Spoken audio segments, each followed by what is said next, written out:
ঘরের মাঠে পাঞ্জাব এফসির বিরুদ্ধে প্রথমার্ধে দিশাহীন ফুটবল খেলে মোহনবাগান।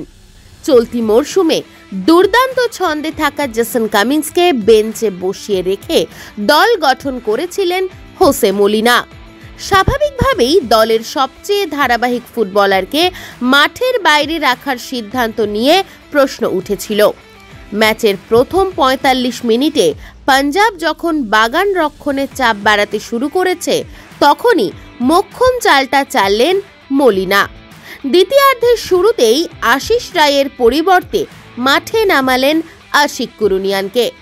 দীপেন্দু বিশ্বাসকে রাইট ব্যাকে পাঠিয়ে সেন্টার ব্যাকে শুভাশিসকে নিয়ে এলেন তিনি। আশিক লেফট ব্যাকে যোগ দিতেই মোহনবাগান আক্রমণের ঝাঁজ আরও বেড়ে গেল।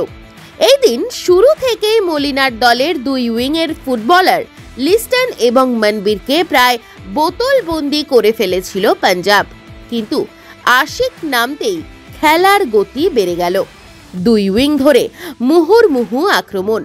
ম্যাচের ৫৬ মিনিটে ডান প্রান্ত থেকে দীপেন্দুর ক্রস ধরে বক্সের মধ্যে অনবদ্য দক্ষতায় গোল করেন জেমি ম্যাকলারেন।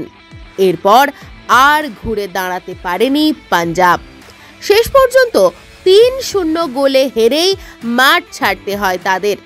২০টা ম্যাচে ৪৬ পয়েন্ট নিয়ে আইএসএল লিগ শিল্ড জয়ের দোরগোড়ায় মোহনবাগান।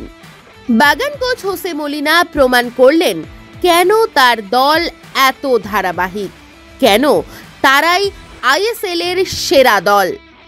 আর মাত্র কয়েকটা ম্যাচ, এই ধারাবাহিকতা বজায় রাখতে পারলেই টানা দ্বিতীয়বারের জন্য আইএসএল লিগ শিল্ড খেতাব ঘরে তুলবে সবুজ মেরুন ব্রিগেড।